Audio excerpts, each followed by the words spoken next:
was it for us to come up to the snow? It's beautiful here, you have to admit this. It's beautiful, but Jamaica's beautiful and warm.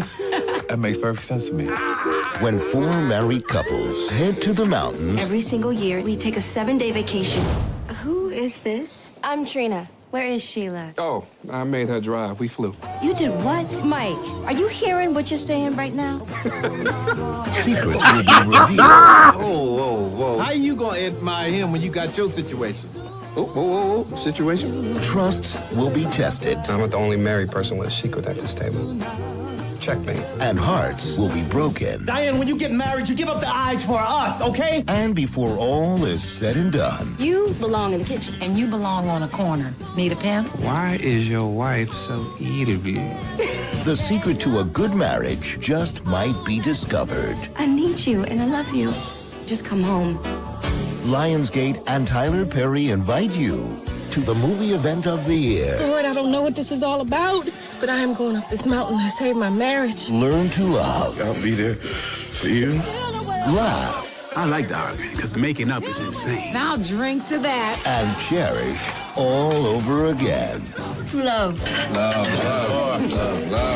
Denise Boutet, Richard T. Jones, Sharon Leal, Lamont Rucker, Jill Scott, Tasha Smith, Michael Jai White, Malik Yoba, Janet Jackson, and Tyler Perry. I think we did all right. In Tyler Perry's Why Did I Get Married? Because at some point, everyone asks, Why did I get married? written and directed. What's cracking, everybody? Welcome to another Black History Month movie review. I am Primetime James Thomas here with the Quez, the man himself. And tonight we will be discussing Tyler Perry's Why Did I Get Married to conclude this Black History Month movie review. What's going on? What's cracking with you, Quez? Showtime. Showtime it is. Yes, so Showtime it absolutely is, man. And what a fitting end. This film is gonna wrap it up for us another year on the last day. Oh, especially very fitting, especially considering a certain homeboy of ours that's going through it right now. Word. And for those of you that have been following this series for the number of years that we've been doing this, you should know this is a film that's been, you could say, like similar to what Poetic Justice was, a little long overdue. But this story, we had to talk about it. We had to talk about it. And also, too, this is the first Tyler Perry film that we're going to be discussing tonight. Like this, we haven't done. So this is the first Tyler Perry film that we've done. So this is pretty monumental occasion here. But yes, Why Did I Get Married? Written and directed by Tyler Perry, 2007. Back in the day, Quez, in 2 years, this is going to reach the 20-year mark. Like Tyler's been doing this for a while, man. Time flies, man. Like I remember when a Diary of a Mad Black Woman came out, which was his first movie, and we're going over 20 years. It's crazy that Tyler's been doing it this long.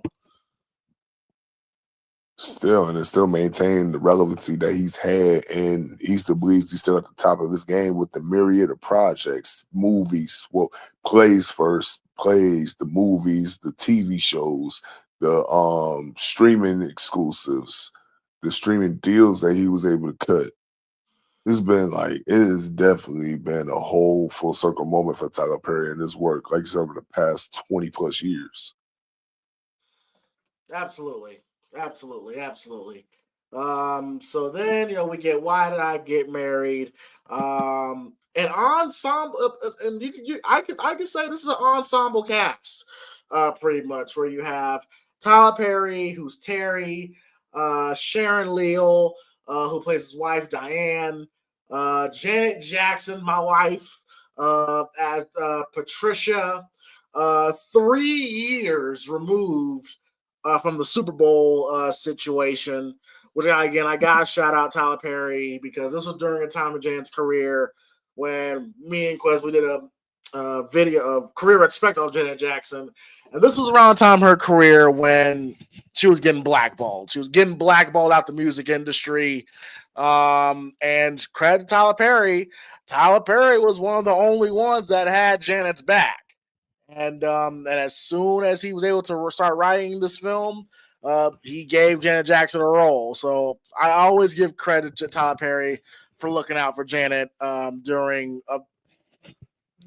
the lowest in her career, music-wise, at this point. So then we get Michael Jai White as Marcus. I remember him as Spawn, Universal Soldier, Blood and Bone.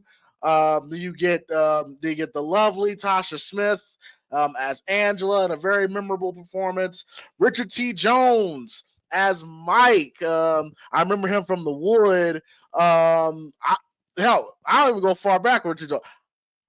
I remember him from Luck of the Irish. That was the first time I ever saw him. Remember Luck of the Irish, Quiz? Oh, that Disney movie? Yes, he was the basketball coach. Yep. Yeah, what's up with all my dogs? Like, yes. Yes. No, wait. Stop. You talking about Luck of the Irish, the basketball movie? No, not Luck of the Irish. No. No, you talking about Full Court Miracle. Full Court Miracle. No, Full Court Miracle. Full Court Miracle. So where my dogs at? It was that one, yeah. Yes, he was the coach for Full Court Miracle. Yes, or since you mentioned Richard C. Jones, like recency bias. If you guys watched the ABC show The Rookie, he's on that show as well too. So long career days he's had as well too. So salute to him. But like I said, Statcast. Who else we got? We got, and of course, hey, what Janet Jackson is to me, this woman is for Quez. We got Jill Scott as Sheila. We got Lamont Rucker. My laugh like it's gold. Lamont Rucker as Sheriff Troy. I'll never forget this. I remember we was watching. We did the review for the Temptations, and he played David Ruffin's brother Jimmy, and I was like, "Damn, this nigga been around for a while." Bro, for real. and pretty much what the story is of Why I Get Married, where we have these four couples who have known each other since college, who once a year have these week-long couples retreat to quote unquote strengthen up their marriage, so to speak. But there's the problem is that all four of these couples are having very rocky relationships in their marriages, where you have Diane and Terry, which their problem is that Terry's frustrated that Diane isn't being more attentive to him and his daughter. Then you have Marcus and Angela, who was constantly arguing and fighting. Then you have Mike and Sheila, who Mike just seems to just hate Sheila, all because she's big, quote unquote, I guess. And then we have Patricia and Gavin, Malik Yoba. What was his name? JT or JC in New York Undercover? JT, yeah. This is a tough one, where they're still trying to move forward during the unfortunate death of their son. So Quest, what were your initial thoughts? Do you recollect the first time you saw this film, and what was your initial thoughts on this movie, Why'd I Get Married, as a whole? I was thinking that Patricia was pulling the Tay Diggs off The Best Man. Yeah, that's one thing I didn't like about her. Yeah. I made that connection when I was first watching it back. I'm like, dude, this is basically Tay Diggs' best man all over again. Like what her character was. Thinks she knows it all. Thinks she can fix everything. Thinks she's impervious to it. Similarly, but has her own skeletons in the closet that she Well, you're not doesn't gonna come out want. the gate. You're not gonna come out the gate attacking Janet, bro. Come on now. You asked. I'm I saying can go on Sheila right now too. I'm making a parallels. Like you requested. So yeah, from what it was then and now. But overall, just like we watched it, I was watching it under a different lens. Like before the first couple times I watched, I just watched it for like entertainment purposes. It had been a little while. It's been like a little bit of like a while since I watched it again, and I decided to like watch it from like another lens so I can look into each character and figure out the good, the bad, their side, what they're right on, what they're not right on, and find out what flaws they have and if their flaws are justified. Because, like you said, everybody had problems in this film. Everybody. And sometimes some of the problems it ain't that deep. That couldn't be helped by a simple conversation and trust. But again, it just goes back to what you were saying. Everybody had problems. Everybody thought they was cool, or everybody thought they wasn't as worse as the other couples. Like Janet and New York Undercover. But that's beside the point. I still can't believe he's in this movie. But hey, shout out to New York Undercover. That was a damn good show. And then remember Malik from Empire? Oh, he was great. Yeah. Malik, he's always been consistent. He's always been consistent. Always been a solid actor. Now his dating preferences are questionable, but we ain't gonna talk about that. Again, New York Undercover. But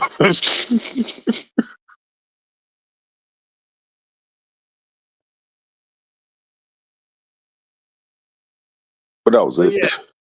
But yeah, man. So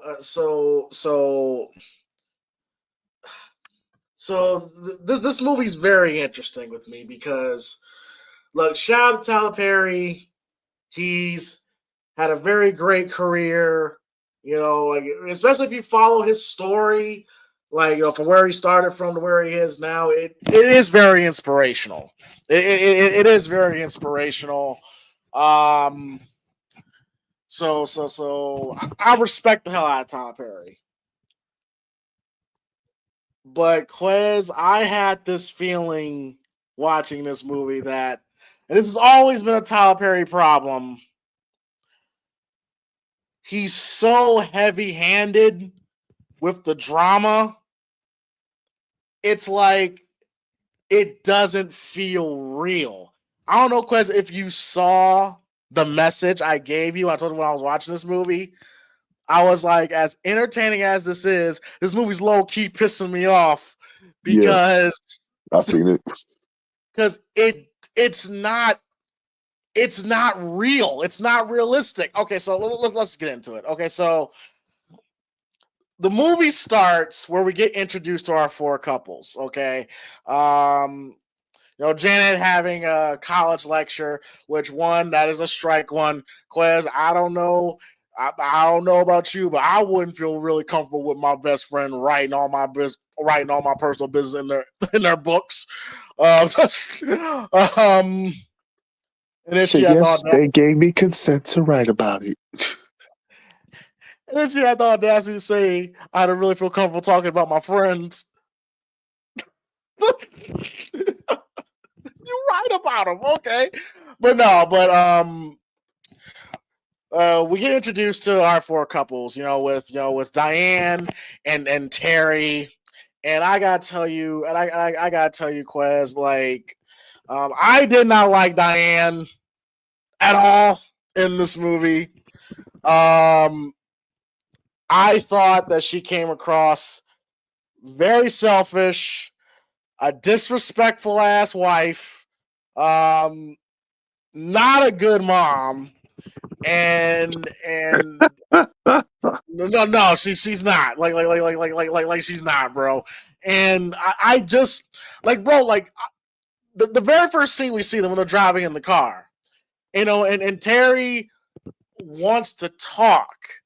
And then like she's being very condescending, with Terry, always on her phone. And then she's like, okay, I'm gonna put the phone down there. You happy now? It's like, well, I even question like, damn, like, do you even love this man?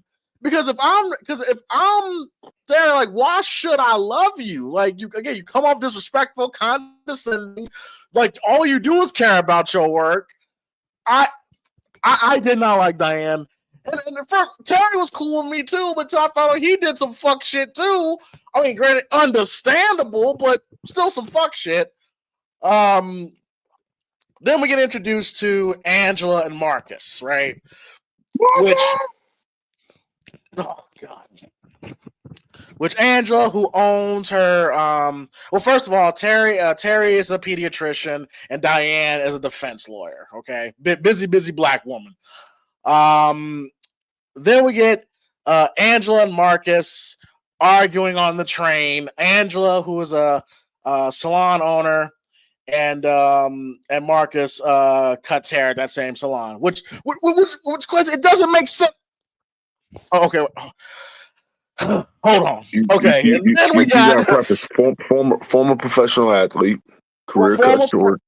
Yes, former professional athlete. Yes, and then we get Sheila and Mike. First of all, did you catch what Mike does? What the fuck did he do? It was just mentioned that he just got money.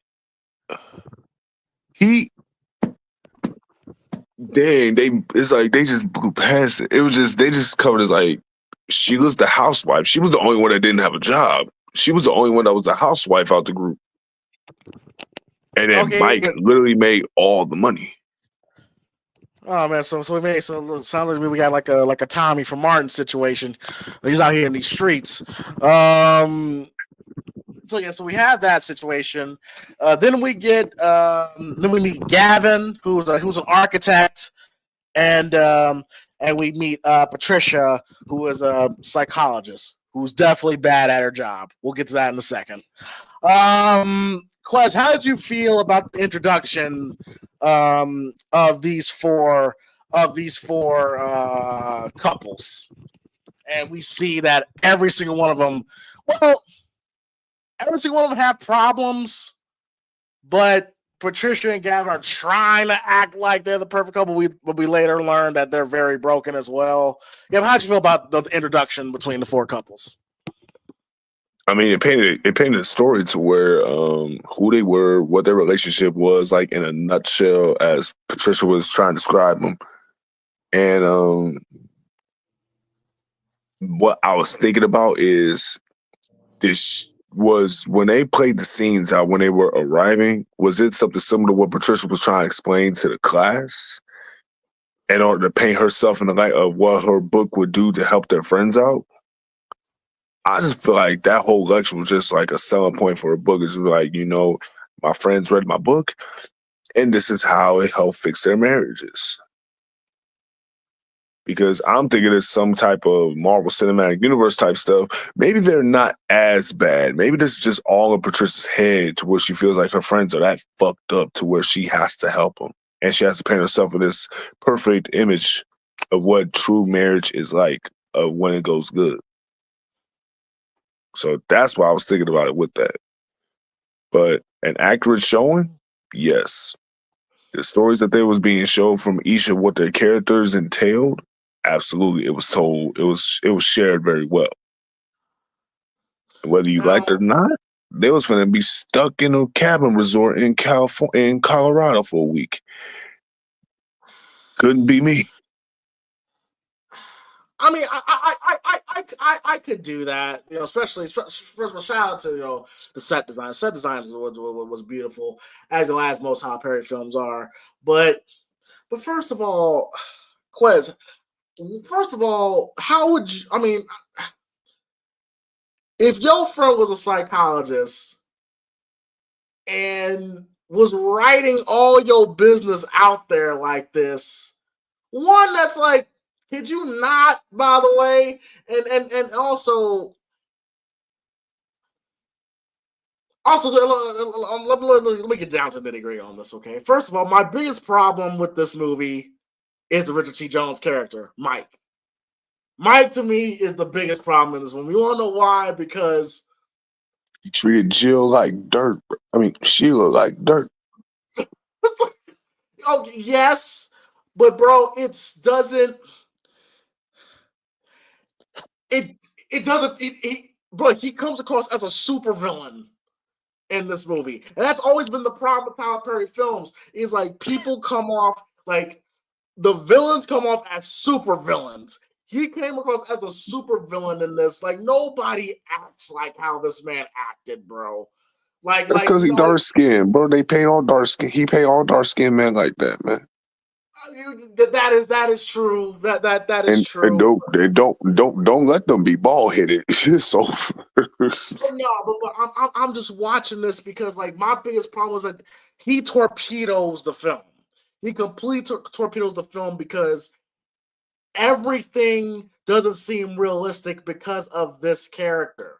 Because there's no way. I don't give a fuck how much of a piece of shit this guy is to his wife. There is no way that a man will let his wife drive from Atlanta to Colorado while he's flying in with the girl that he's smashing.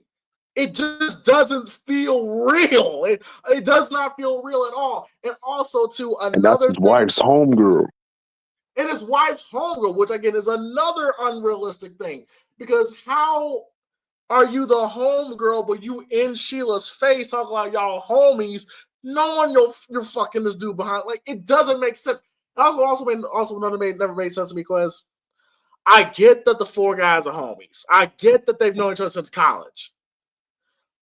There is no way that if I'm listening to you dog your wife constantly, I'm not gonna be like, oh man, that's just Mike being Mike. Bro, it would get to a point, bro, where I'm just like, dude, what the fuck is your problem, bro? That was my biggest like nobody went to go check Mike on this. Bro, we're trying to have a good time. You're bringing down the vibe, bro. You're making our wives uncomfortable. You're making us uncomfortable. Bro, you may have to get up out of here, bro. Now, I understand that Mike's character comes across as alpha male. He probably would never listen to him, but there's no way they would just let that shit slide. They were letting a lot of shit Mike was doing slide, bro. And then it's not even just like he's talking about like other people. Like he would say like, "Hey, get Angela, man. Get Angela, man. Oh, you see Diane? Get Diane, man." Like, and just like sign them, and then everybody just like, "Oh, that just might be a Mike." Like he would talk about other people's wives before he talk about your wife. And then he talk about your wife. Then nobody would get offended. Like if he would say something about if he were to say something about my wife, whether it be like he was trying to be like disrespectful or whatever, you getting popped. Like there's no way. I'm not tolerating that. I don't care if my wife's out of pocket. I don't care what it is. It's my obligation to deal with that. If you tell me she's getting out of line and you talk to me about it man to man, okay, that's one thing. But if you go around like disrespect her like that in front of me, you got a big problem. And then everybody else just stood idly by, just not saying shit. The only person that really stepped up was which we're gonna get to, was the sheriff. Everybody else was coaching. Yes, the only person that really stood up, that really would check Mike would be Angela. That would be the only one. But yeah, just this whole situation seemed crazy to me. So they all get to the house. Okay, Terry catches Diane sleeping. She's already sleeping. And then Diane's assistant calls, and Terry, tells the assistant not to call back because they're on vacation. One, I didn't think he was wrong for that at all. Diane should have been told the assistant, look, I'm going on vacation, no calls, all that stuff. I won't be able, you can't reach me. Okay. I didn't think Terry was wrong for that. What about you, Quez? See, this is why you can't marry a woman that puts her career over her own husband. You will never win. You will never win because she'll put her career over you, and then she even put her career over her own kid or kids. Absolutely. No, absolutely. So yeah, I don't blame him for doing that, even though it was going to be a lose-lose situation because she knew what she wanted. But he tried, and I don't blame him for doing that because technically she didn't need to work. What's the point of having an assistant if you're still doing work? Especially again, you're on vacation. Like that's the point of vacation, to not work. You know, so then everybody except for Sheila gets to the house. Marcus reveals to Terry that he's caught the phenom. He's caught the phenom, and he James, needs a shot. that was not the phenom.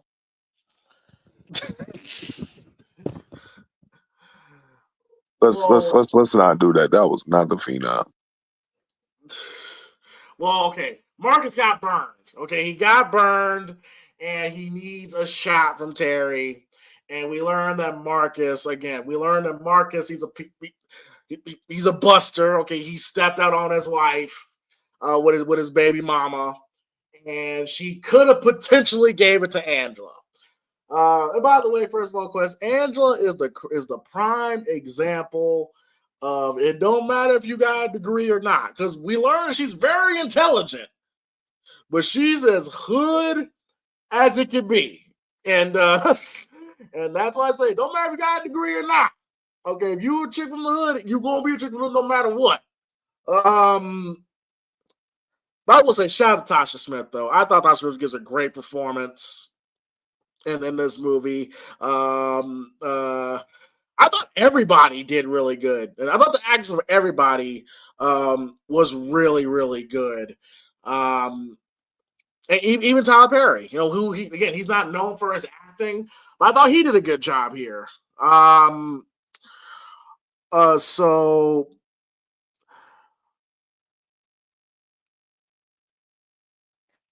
Oh, I'm sorry. Okay, so then Mike comes in with Trina, played by what was her name? I had her name written down here. Trina, Denise I can't pronounce her last name. I'll say not Butte. See, that's why I didn't just. First of all, Denise Butte. Now, first of all, this right here would be crazy, okay? Because if this was a real situation, Quez, everything stops here. The trip stops right here, okay? As soon as Mike says, we had her drive, we flew, everything stops. Like, they're not going to be out on the balcony drinking hot cocoa, sitting by the fire. No, they're going to be calling until they like, no, where's Sheila? Where the fuck is Sheila? And again, bro, like I'm watching and Mike is like, no, Richard T. Jones plays his character great. Like he says fucked up shit, but it'd be funny at the same time, bro. Just the way he said, "Oh, we made her drive, we flew," and I would go pay for another seat for a big ass. We know she's big as hell, and bro, and just seeing Gavin, Marcus, and Terry just kind of be like, "Oh, like damn, bro, like it just doesn't make sense to me." Like Quez, like I'm pretty sure. Again, you know how I like to put us in these situations. If me, you, and Arlo. And let's say MG says some crazy stuff about us, go right in front of us, in front of our wives. One of us will be like, MG, chill, chill the fuck out, bro. Like, what are you doing, bro? First of all, why you bring this chick here? Now, they did ask who is she, but why'd you bring her here, bro? No. Like, they didn't ask that. Angela asked that. Yeah, Angela asked. Yes, Angela asked. Like, why is she? They just said everybody else was like tap dance. So I was like, who is that? And Angela just said point blank. It was like, I don't know who she is. Where's Sheila? Where is Sheila? Yes, like And it's like she thinks she's staying here. She ain't put in on this trip. like Quez, like, do you understand what I say when I say that Mike, just his character and everything surrounding his character is the biggest problem? So it completely takes the seriousness away from this film, because I said, this guy's not a real person. He's a supervillain. Nobody acts like this, bro. There are some levels of narcissism that's out there that would just demean a woman, and then she would just rely back on everything will be all right, relying on her faith, relying on thinking that things can get back to what it used to be. Like that, those are real things. Now, are those like super duper common? Not quite. But there's been cases where these things have happened. Maybe not as the magnitude of what you've seen in this movie, because, Tyler Perry dramatizations are second to none. But this has happened and still happens to this day in relationships, especially when one party feels like they can't do any better. That's why you put up with it as much as you can. Hopefully there's a change. But yeah, Mike's work, diabolical. Making your wife drive from Atlanta all the way to Colorado. Because any other woman would have just been like, nope, I ain't going there. I'm staying home. Which by the way, again, I guess again, I know that's a girl, I did not like Sheila's character at all, She played a character that I could care less about. Now, look, again, I'm not being insensitive, I'm not being mean, and I get there are women like Sheila out there to a certain degree, but Like old girl with that lift. What's that? Like old girl that trying to sue Lyft. Don't get me started on that. But to a certain degree, like I understand.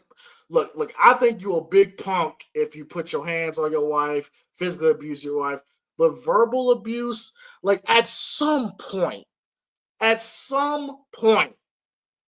you have to, let's just say this, woman up. Like I understand she was, but you just said, if this was actually Jill Scott, there's no way in hell that she would have not sat next to her husband, let alone would have drove out, would have drove by herself without her husband. Okay. And so I just don't like people like that just let shit happen, needs to be saved at the end. I don't like that in movies. And the fact that she drove from Atlanta to Colorado in like 30 minutes and could have made it there if she didn't get snowed out is ridiculous to me. Again, Tyler just be writing shit, bro, and we have to believe it. He forced us to believe it.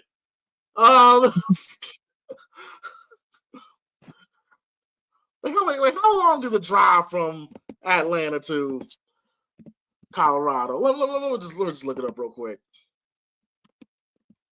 Like it literally took like a day. Atlanta to Colorado drive.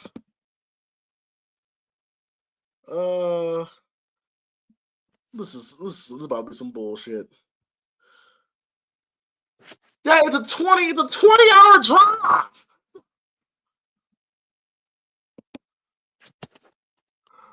So we're gonna believe that Sheila drove 20 hours. Come on, man. Come on, bro. But and then still get there by nightfall, and was able to walk in the next morning. And again, she could have gotten there if it wasn't a snowstorm, which is again, Tyler just be right shit, bro. So then we get to the crew again drinking hot chocolate, out on the balcony. Angela just insists on embarrassing Marcus, and I'm just like, first of all, bro, ain't no way. Ain't no way. And again, Michael Jai White's playing a character, but if you know Michael Jai White is as legit as they come. Okay. Second of all, why isn't that, first of all, we learn later in the movie that it was his money from his football career that started Angela's business. Why isn't it their business? He cuts hair there. She does hair there. Why isn't it a joint business? Like, it's always going to be our business, first of all. And second of all, bro, you just going to let her talk crazy to you like this all the time? All the time, Quez. She's embarrassing this man all the time. Mike is terrible to his wife. Angela is terrible to Marcus. Now, are there couples out there that all they do is argue and that's just kind of like their thing? Of course. But ain't no man just gonna let his wife just dog him out in public every time she gets mad like that. There's no way. Again, like I said, Quest, it's unrealistic. And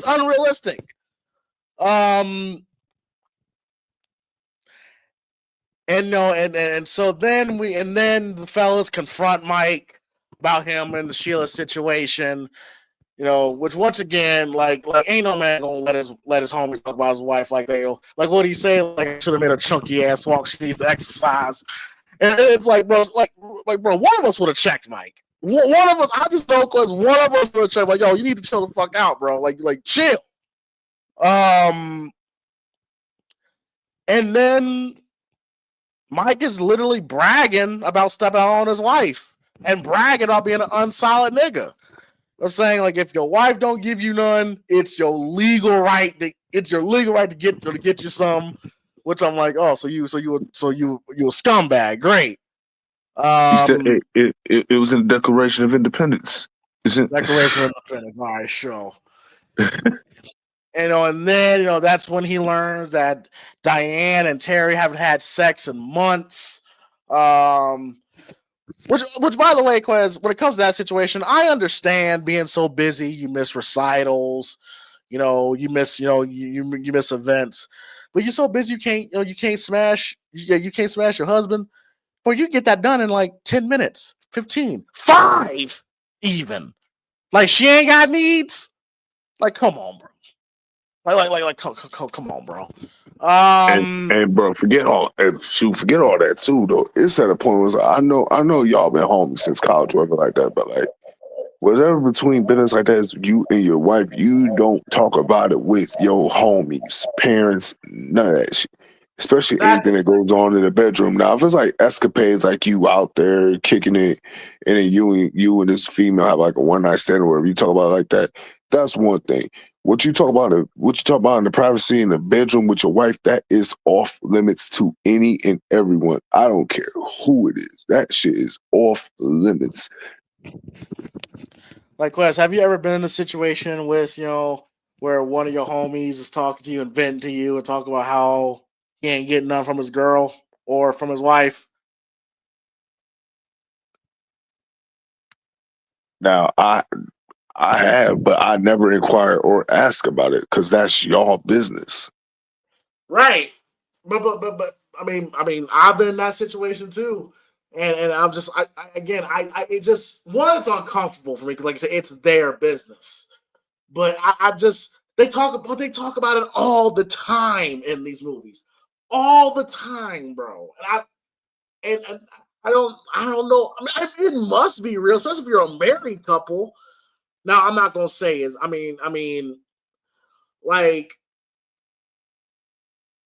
if a homie of mine, we was just talking, and he's talking about how his girl just don't give him any. It's like, I don't know what to say because I don't know what to say in those situations.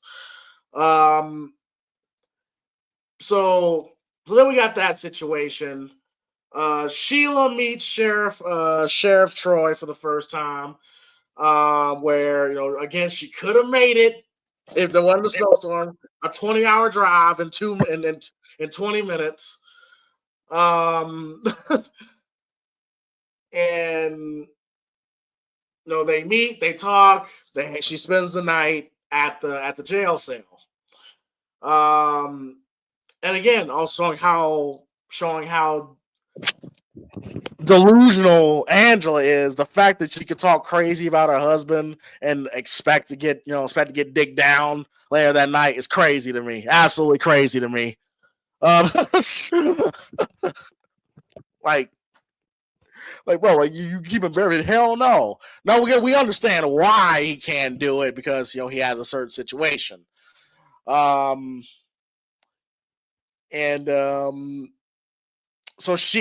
Angela catches Mike going into Trina's room. Now Angela is the only real one, the only real friend here, because I will say, because Angela's the only one that wants to tell Sheila right away. But then, of course, Diane, like, oh no, it'll ruin the trip and all that stuff. And like, nah, fuck that. And what would you do, Quez? Let's say, for example, you're out and about and you see your homie's girl out and about with another dude, kissing and all that stuff. Would you tell the homie right away? Or would you be like, no, let's do it, let's do it, let's do it at some other time?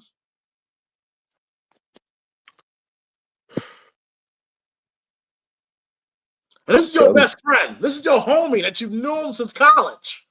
And you saying if my homeboy was doing wrong, or my homeboy's homegirl, like his girl, doing wrong? His girl doing wrong, and you see it.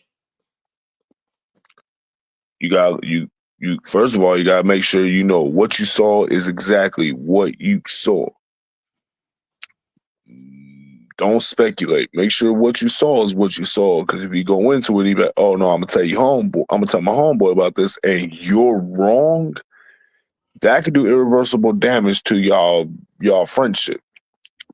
True. Because you might be seeing something completely different. Like, nigga, I seen your girl coming out the gym with some whole other nigga, bro, with a shirt off.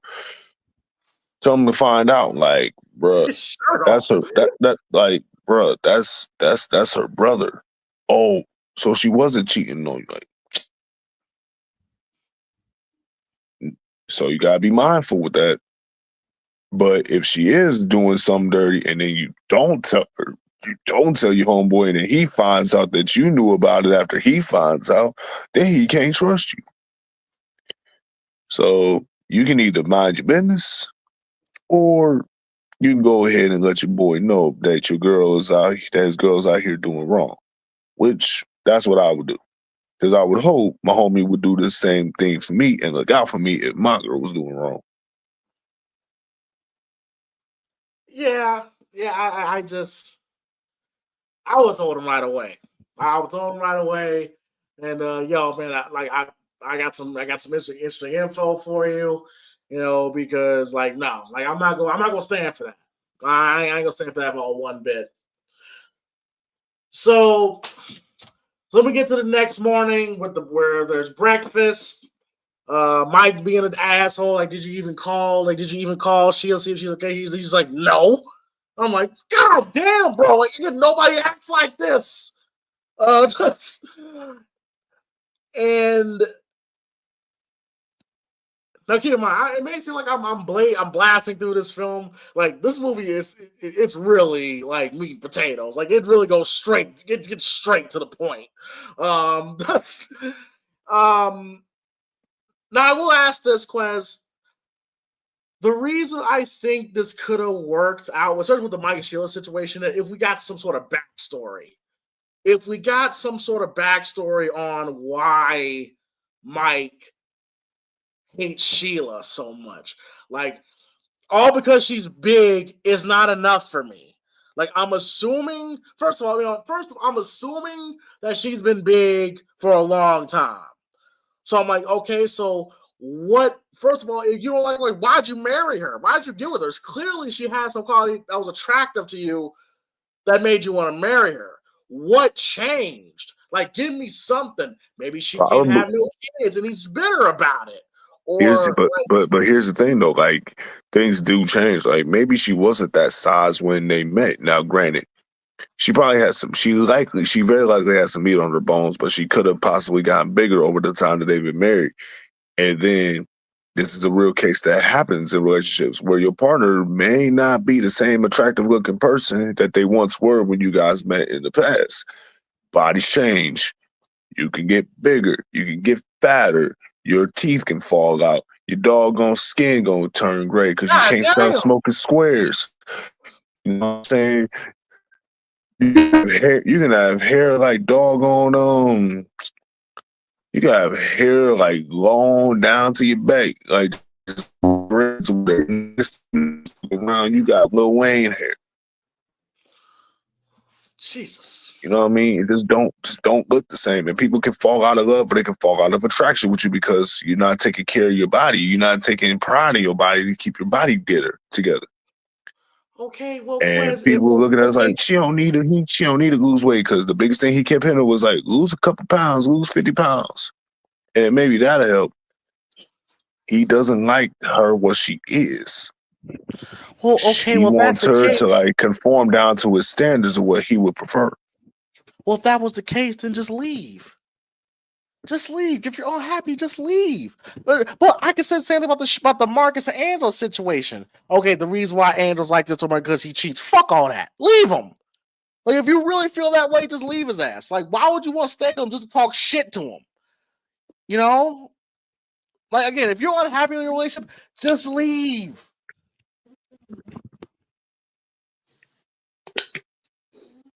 That's my thing. That's all I'm saying. Like, so yeah, so I just wish there was like a little bit more of a backstory with the Mike and Sheila's past, or what switched, like what changed with Mike where he can't stand her to the point where he's cheating on her, you know. So you know, we get to the breakfast scene. Mike, I was just gonna say real quick, it's easy for him to cheat because when you look at your wife, you don't find her attractive no more, and she brings around her fine homegirl that looks attractive, and it's like, and she and the homegirl's actually feeling me and wants to get some, and I'm like, hey, first of all, I have needs too, and if I can't get it from my wife, I can definitely get it from her. She gay. Look, first of all, Mike is tripping. I agree. He's very much tripping. Jill Scott still looks good. Okay. Granted, had to put her again. I didn't like the fact that she had to wear a fat suit for her role. Personally, I think no, don't put her in a fat suit. But I was like, nigga, you tripping? Like, you are tripping. She looks good, regardless, bro. It's Jill Scott. Like, that's what are we talking about here? Yeah. Mike was tripping, dog. Like, fucking loser. Yeah, fucking loser. Bitch ass yucca. So, where did that come from? I've been waiting to use that, bro. This was the perfect. This was the perfect one, the perfect movie to bring that out. So,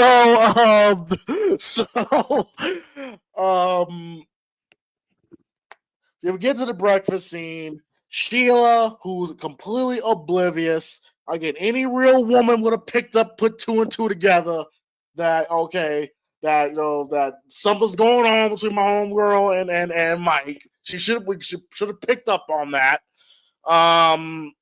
She's trying to set up Trina and Troy, right? Trying to set up Trina and Troy. And then, you know, Diane finds out that her sister tried to call and tells her fucking snitched on Terry.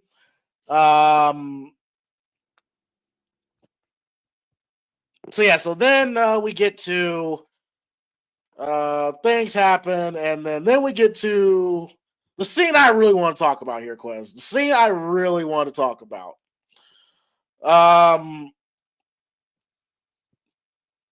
First off, once again, Jill Scott looked good in that outfit. And they're talking about this, and Mike being an asshole for. He said, "She lied." so you look like a tent? I mean, she a big girl. But come on, bro. Like, you just gotta look good in that outfit, even in the fat suit. Like, again, you tripping, dog. So yeah, so see, I really, he don't know what to do with all that. I guess not, bro. But Laid up one of those rolls, like nigga would have used that rolls like a blanket. Laid on one of them rolls, bro. So then we get to the scene I really want to talk about here, and it is the classic dinner scene. The classic dinner scene when Mike reveals the secrets everybody else has been holding in. The crash out dinner scene. The crash out. Now I'm not gonna go like word for word here. I just want to talk about the scene here. Okay, first of all, there's absolutely no way. Like, again, like, bro, like, I cannot imagine a situation where, let's say, Quez, I come to you and I tell you about, like, oh, yo, man, like, yo, my wife, man, she fucked up. Like she really, she's so fucking stupid, bro. She didn't strap my son in the seat. Can you believe that shit, bro? I'm coming to you in full as my friend, as my brother, right? And all because, Quez, you mad that you got ousted? You tell my wife everything I told you? Bro, the friendship is done. The friendship is over. Again, this what goes back to what I said earlier. Any information that pertains to you and your wife that is sacred, private, and sexual relation, that does not leave the crib. You do. That is nobody's business to tell. Now, granted, yes, you're venting to your homeboy because you got a problem. You don't say everything. And you especially don't tell the friend that gets easily emasculated by his wife. But no. But no, like, but the only reason Mike even said all this shit because he's mad because he got outed. Which again, it's like, bro, there's no way in hell, like, bro, I told my wife that I had to get a blood test. I wasn't sure if my daughter was mine. But you tell my wife that I told you that I blame her for the death of our son. I might beat the fuck out you, bro. Like I'm beating the fuck out you right then and there, bro. Like, in reality, Quez, Mike would have got one snitch out. In the room, he would have got one snitch out. I guarantee me or you will be like, bro, if you say something else, I'm gonna beat the shit out you, bro. Like, bro, like, this doesn't happen. And one, I don't see any man willing to do that to his homeboys. I will not see a man that's willing to snitch on everybody else because he got snitched on. And also too, Quez, all that happened and they still went out to have beers together. Mm-hmm.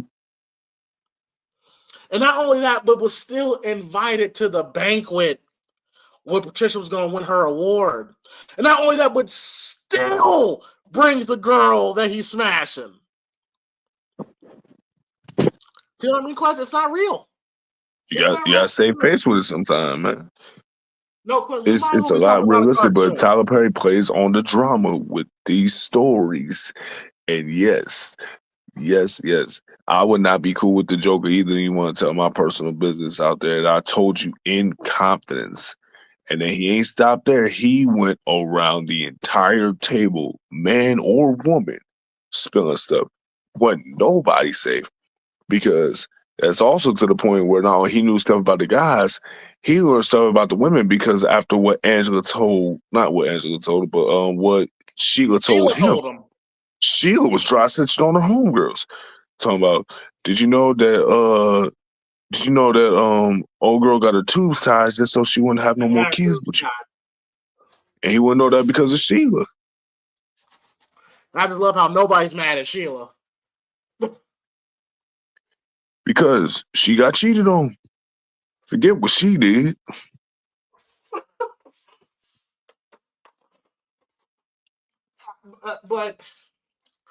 There's just absolutely no way. And all that started because he was starting to catch feelings. First of all, catching feelings over the side chick is crazy. This man was getting butt hurt because from what it looked like, Trina was kind of like feeling Troy a little bit. Like they were talking or whatsoever. And he kept trying to punk Troy out. Catching feelings over the side chick once again is just it's crazy. So and then he was trying to punk. I was like, "What do you do? Oh, you're a sheriff. Sure, that pays well." Yeah, I'm sure that pays well. Like he's like, "I don't do it for the money." Which, if you a sheriff and one of your main focuses is the money, bruh, I don't know what to tell you. Especially in a small town like that, they ain't for the money. But it looks like there don't be no crime there. No crime. But Quez, what was your thoughts on the dinner scene and Mike just crashing out because he was mad that he got caught? Look, bro, you put it in our faces, you dumbass nigga. No. Again, Quez, when I told you this was low-key pissing me off, this was the scene that I was doing it. Bro, I was like, bro, how are you mad that you got exposed? You put it in our faces. You brought her with you.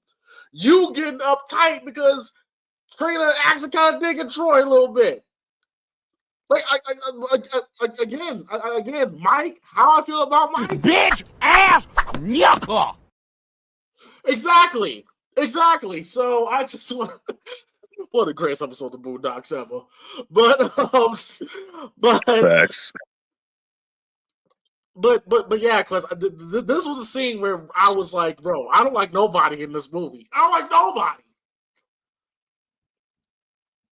How did you feel about this dinner scene?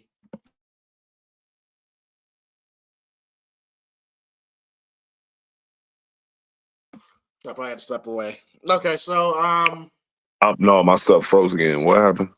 What was the question? What were your thoughts on the crash out dinner scene when Mike went all Drake on the table, exposing everybody else's business? Well, yeah, he just went complete crash out mode, bro. Complete Kendrick energy.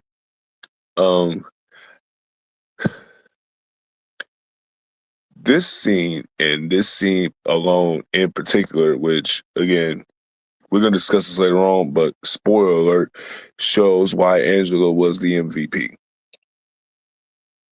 She helped open that can of worms because everybody was like dancing around and nobody's trying to admit to what's going on. She was the only one that was out there looking completely oblivious because she didn't know when everybody else caught on like, yo, your husband's cheating on you. He's sleeping with your homegirl, but ain't nobody fully saying nothing because they still waiting on answers or they just don't want to ruin the trip. Patricia, just selfish. Yeah, Olga Angela, she opened up that can of worms and she let it all be exposed for everybody to like quit the BS and start talking. And when she did that, that's when all hell broke loose. And I was like, yeah. And dude was like, yeah, that was me. I cheated. You should also know about not Troy, Marcus' character. Flip it, gotta talk about what's Tyler Perry's character name? Terry. How to talk about Terry and his business.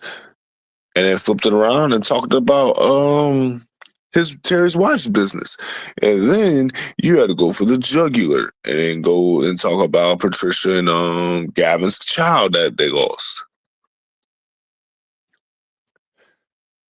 Everything wasn't nobody safe. Nobody was safe. It was hilarious, but it was also like a cult. Why can I not say tumulus? Right, It was a tumulus part in the movie. breathe. Okay, go.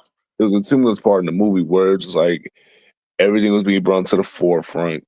Everybody's business was being exposed. And at the end of the day, it was needing to happen. And Angela put all of it out there, even put herself out there. It was just like, no, you ain't get it from Kier, or you ain't get it from Kiki. You got it from some dude name I can't remember. You got it from Walter. this guy. What was it? Walter.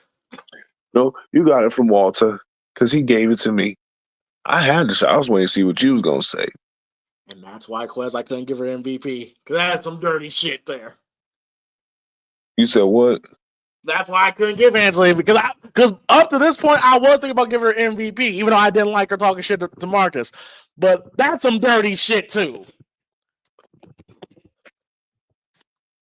But as you know, everybody could get it. And everybody was ill in this movie. It was just more so like she was trying to push the awkwardness to stop. Everybody had to stop being fake. Because, yeah, what she did was wrong, but she told the truth off the bungee. She let her know what it was. At the end of the day, y'all hiding the truth from Sheila. He's trying to hide truth from me. It was all a mess. And then Andrew was the one that had to put the pieces back together. Even though she had her own skeletons in her closet. But no, but I get all that, but I just look at it as, bro, like when you Mike, if I'm on that table and I'm looking at Mike, I'm like, bro, okay, it's clear you don't care about your marriage. You're looking for a divorce. I'm struggling with my marriage. Like my marriage is hanging on by a thread, and the fact that you're telling my wife probably my darkest secrets, that's ensuring that we're gonna get a divorce, and you just threw it out there. Like revealing that your wife had her tubes tied. That's fucked up, bro. And so none of this. And on top of that, like I said, no one talks to Sheila. First of all, people should be mad at Sheila too. But the dinner scene's great. The dinner scene is great. It is absolutely fantastic. And then we get to the after effects of the trip. Everybody leaves the trip. Wait. You got to include that one part after Mike had to tell Sheila, it's over. I want a divorce. You'll still keep the car. With that bottle. And she cracked him over the head with that bottle. And all I said was goddamn, it was about time. But that wasn't she chill right there. But yeah, but any real woman would have shut that shit down a long time ago. I'm just saying. But then we get to the after effects of the trip. Terry and Diane, it's getting worse with them. Terry, reveals that he got his blood test because. Okay, do you say this is a valid reason that he got the DNA test because he said that because she was so busy when she got pregnant, she only had sex with that one time. Is that a valid reason? You should be checked. I don't care if that's your baby mama. I don't care if it was a one night stand. I don't care if y'all been married for 20 plus years. You should have your babies checked for paternity when they're born immediately. Before you sign any birth certificate or any documentation, check the baby if that's yours. He didn't even need an excuse for that for real. He just went ahead and did it just to put the issues to rest. Hey, better be safe than sorry for sure.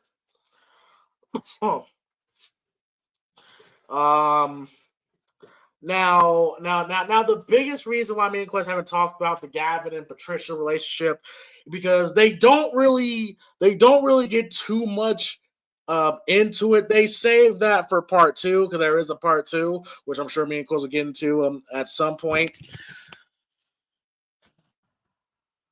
Let me just take the state of this movie.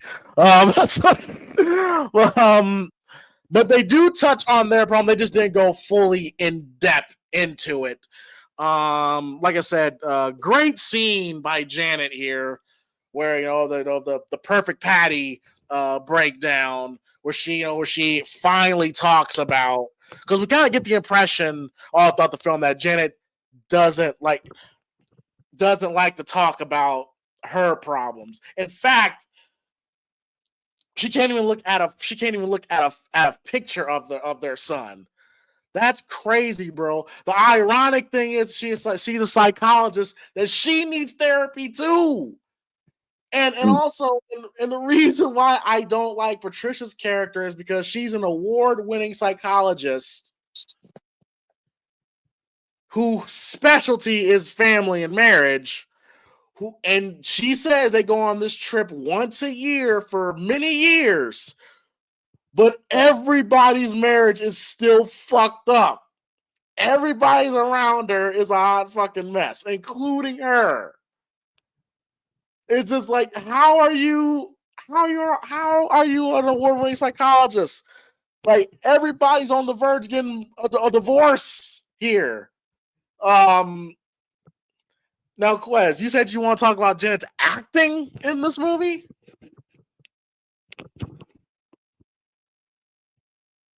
You said it felt a little bland? It was scenes where she was trying to paint herself as like you guys need to do this. I'm totally not the problem, but I know what the problem is, and here's how you fix it. Just like those excerpts, what she was doing, she was sounding kind of like a little flat to me.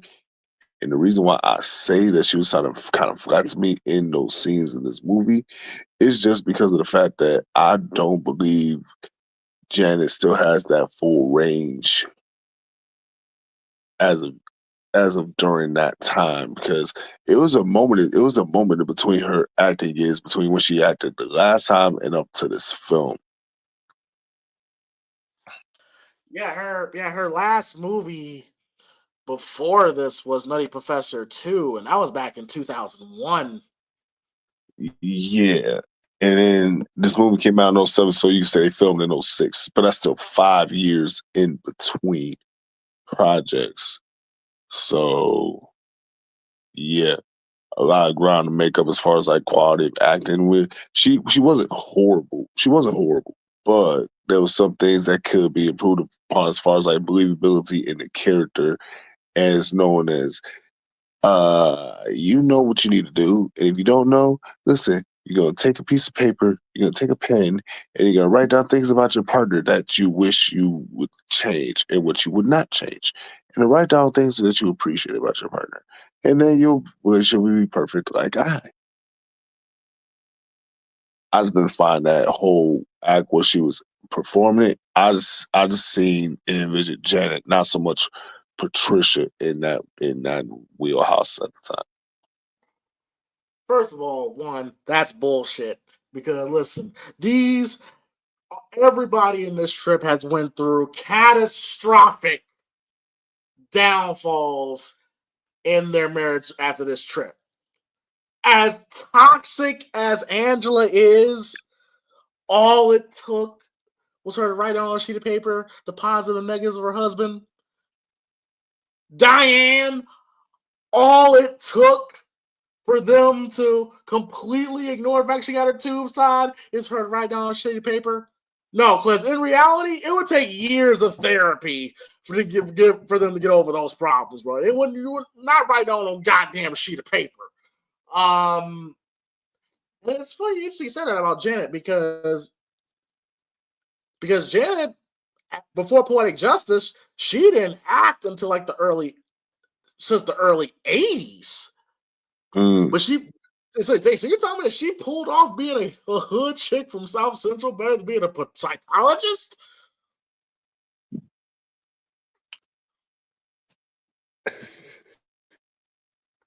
Hey, they got her ready, man.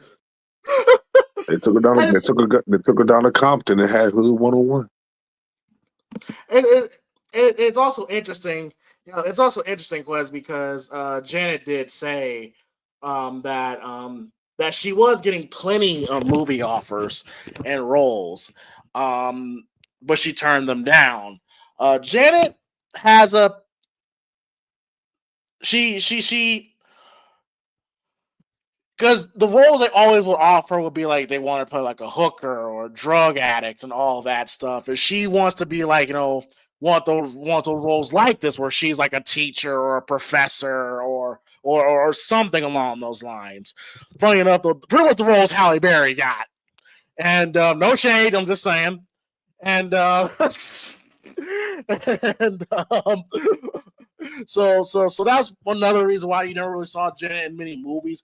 Plus, her music career is taken off, but she had a standard for herself. She wants to be, she, and I don't blame her. Like I don't blame her for that, because I believe she was supposed to play the Dorothy Dandridge character, Dorothy Dandridge story. But because of the Super Bowl situation, they took that away from her, plus among many things, then gave it to Halle Berry. Again, there you go. So then Diane is such a shitty wife. She forgets her husband's birthday. Ouch. Because I would have left her ass right. Look. First of all, the fact you forget your husband's birthday, and he mentions that you left your daughter on the school steps twice because you forgot to pick her up. Again, why should he love this woman? Okay, I can't stand Diane. I can't stand her at all.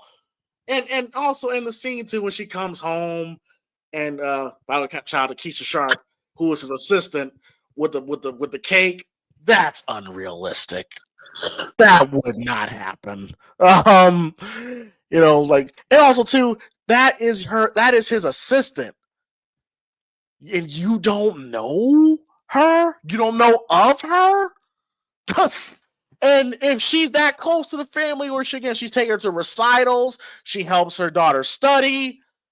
She's that close, but you don't know she has a boyfriend. Again, I'll just be writing shit. And also, too, where was the daughter, bro? The only time we saw the daughter, she was laying on the bed like she was in a coffin, bro. It was ridiculous. And then with Marcus and Angela, we finally get to meet, the baby mama, Keisha. Once again, a real man would have handled it. It took Michael Jai White an hour to finally check both Angela and Keisha. It should have took him an hour. He should have handled that situation from the jump a long time ago. And you expect me to believe that this is the first time that Marcus has talked in this tone to Angela? Because even Angela was taken aback, like, oh shit, this was the first time Marcus talked like that to Angela? One more time. Again, it's not real. It's not real. Well, James, let me put you on some. There's some women that's out there that if you could tell them what to do, you tell them what to do. If you can't tell them what to do, then you can't tell women what to do. Because that's some of their bullheadedness and that testosterone and that kind of like what Angela has. That Michael Jai White had to chip them walls now. But bro, they've been together for a long ass time. It shouldn't have taken up to this point for that situation with his baby mama and stuff. That should have been checked a long time ago. And also, but I can't really feel bad for Marcus though, because one, he's a buster. He's stepping out on his wife. And I would have liked it better if Marcus found out that he had VD, but he's walking around like what the fuck? Like I didn't cheat. Like I don't know how I got it. But then but Marcus, you step on your wife, bro. So like again, I don't like nobody in this film. I don't like nobody. Then we get to Sheila, who is settling in Colorado with Sheriff Troy. It's motherfucking snowing, and this motherfucker is wearing nothing but a tank top while it's snowing. Fuck out of here. And Couldn't be me. and I got what they were trying to do here. Jail Scott finding him attractive. I always thought that scene was weird. It was like Tyler Perry, showing just like his skin, like the back of his neck and all that stuff. I was just like, nigga, damn.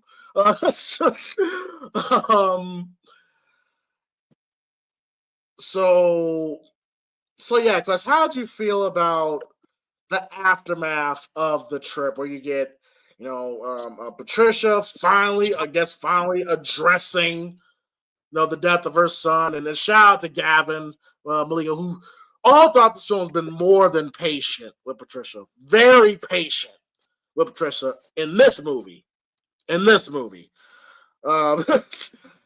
Um, Diane, who again has a terrible fucking wife, had the audacity to kind of try to check his assistant when again you forgot the goddamn birthday, and Sheila settling in Colorado, and Marcus and Angela. Marcus finally growing balls to check that situation.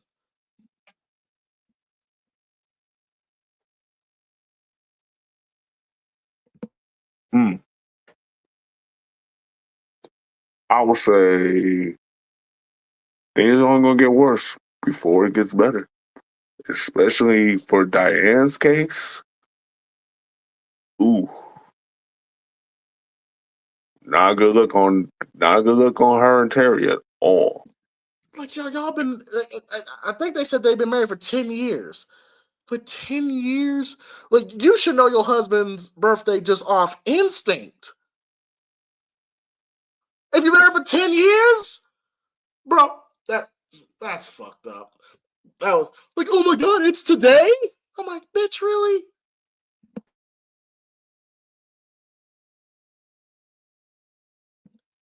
And then she's talking about, and then you're talking about, when we can find about her tubes getting tied, saying, "Oh, it's my body." And then one of my favorite lines. This was some good writing by Tom Perry. It says, "When you're married, you gotta give up the eyes for us. Like, you don't make those type of decisions without talking to me." What I believe is true. It's absolutely true. So that was good dialogue there, but I just don't see. Like this situation is a marriage quest where I would say, particularly Diane Terry's case, yeah, they're not going to get divorced, but they should be going through some therapy because this is bad, absolutely bad. Unless there's anything else you want to add to that.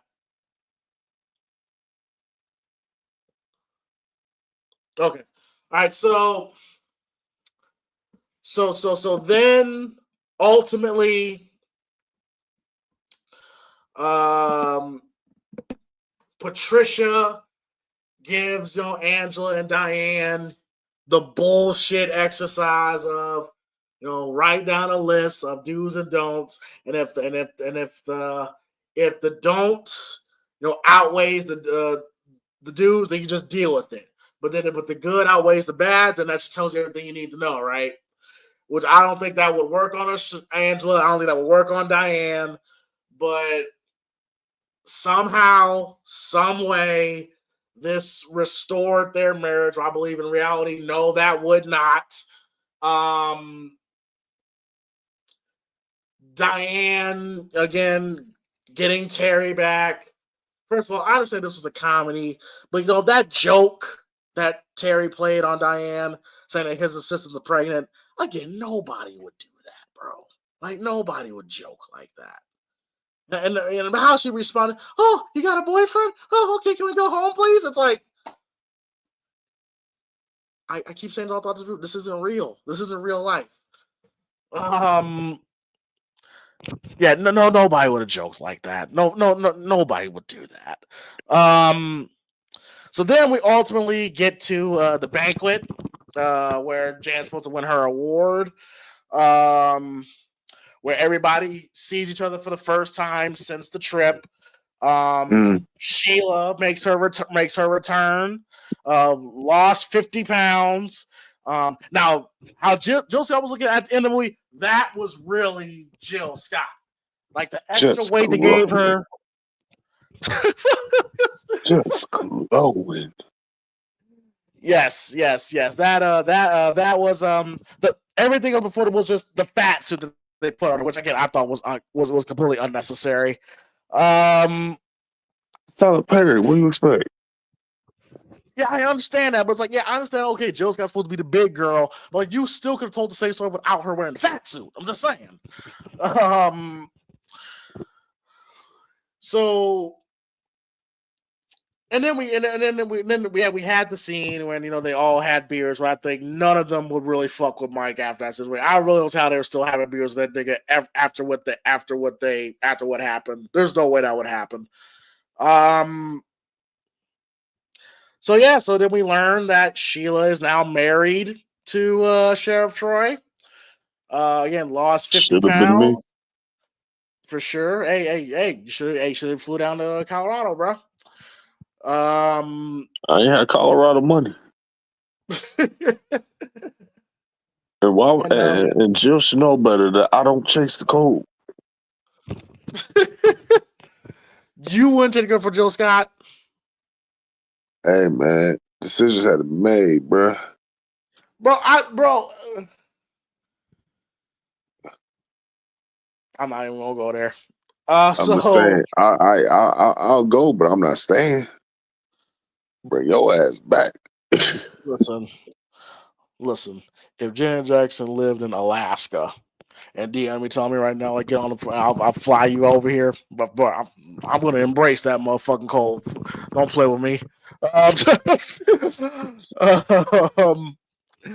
So like how everybody put their pride and awkwardness aside to go ahead and embrace Patricia for winning that award for her sorry ass book. Man, listen, again, terrible. She's terrible at her job, bro. Terrible at her job. And then we also learned along the way that Mike is starting, because the whole 80-20, like for the men, to get back in good with their wives, it was the 80-20 rule that Gavin talks about, where like all you really need from a good woman is 80%. That's really all you need. But you're going to leave 80% to get that 20%, but then you're in reality you're only left with 20%. We're a 20% woman. And then Mike realized that at the end, like, oh shit, like I gave up a good woman for 20%. So for the men, it was that.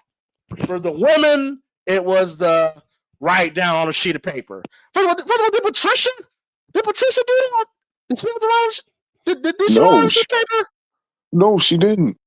See, that's what I'm talking about. That's what I'm talking about.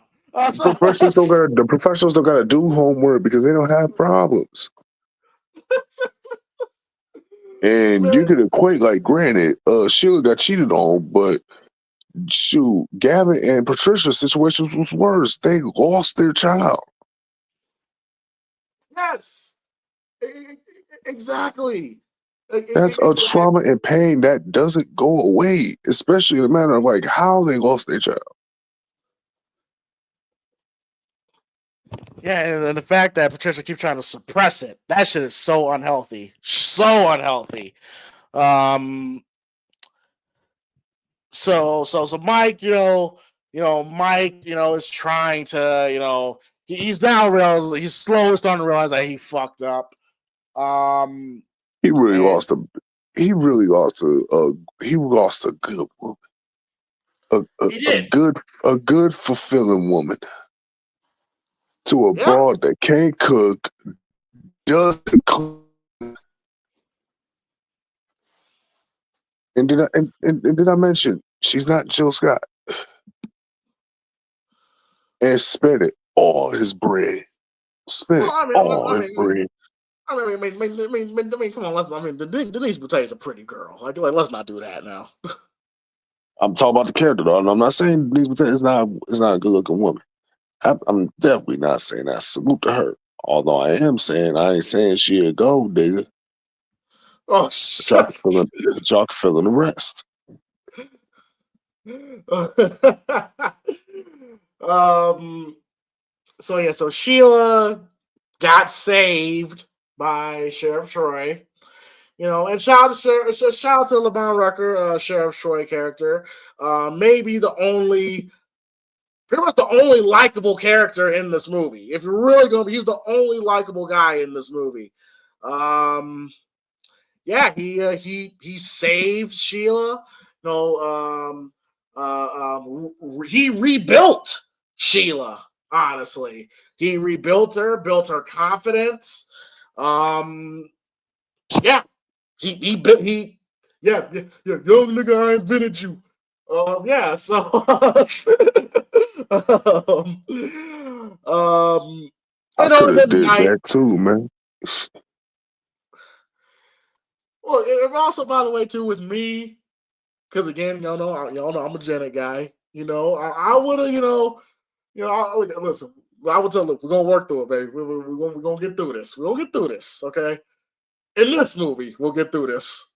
The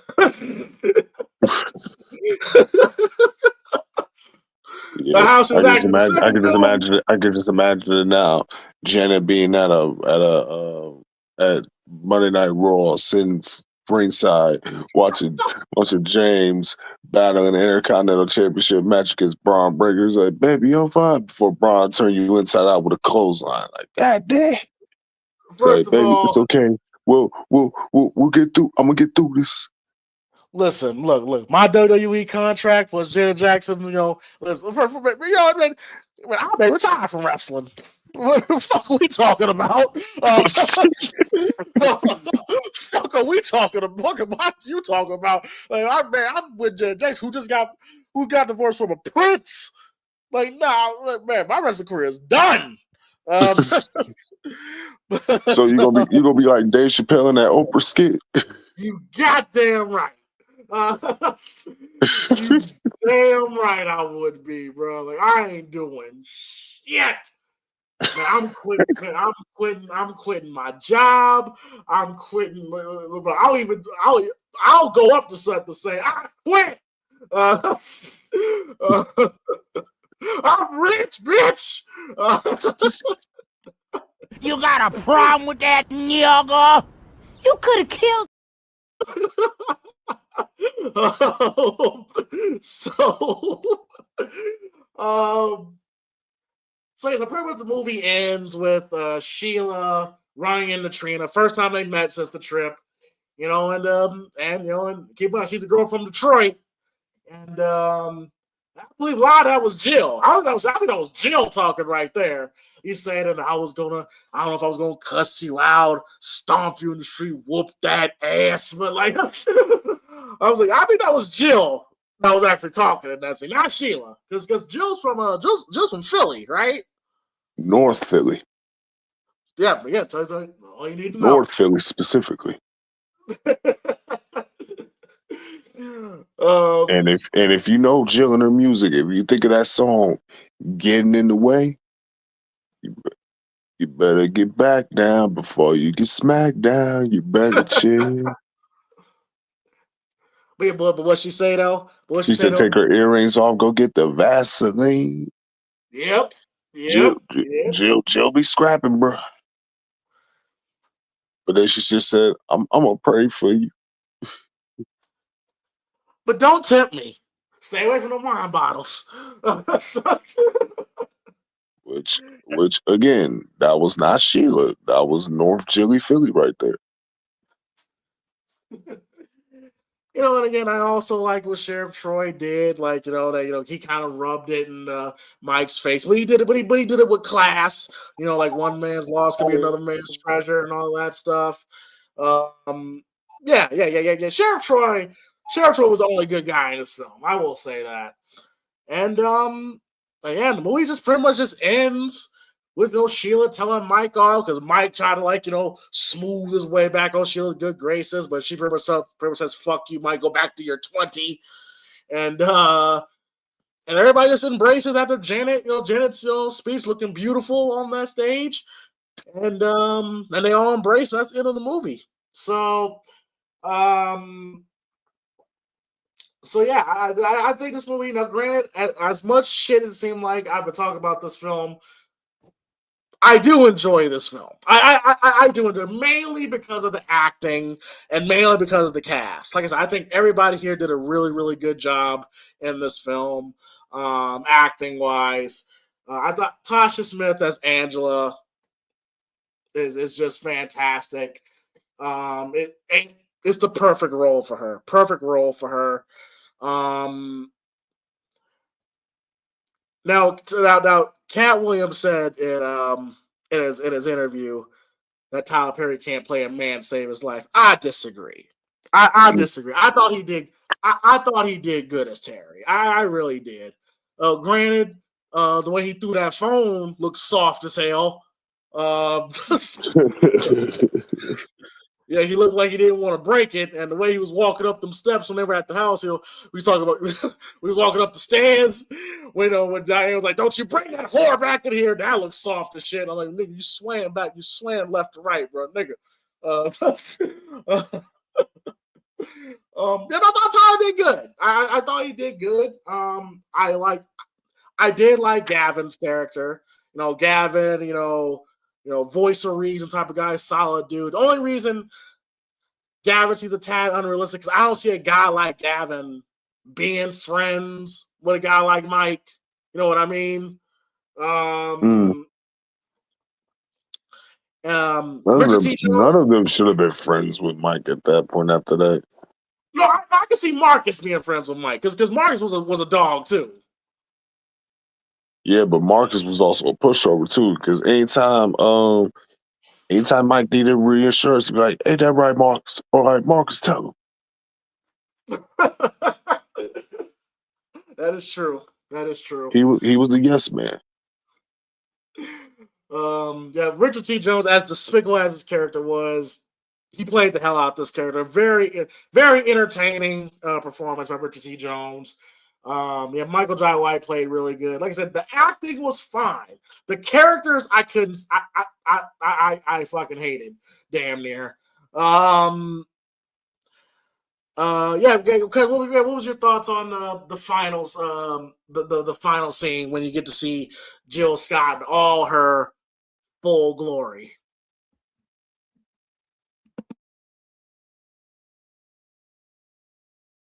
And Jill Scott still looks good to this very day, by the way. So does Janet, too.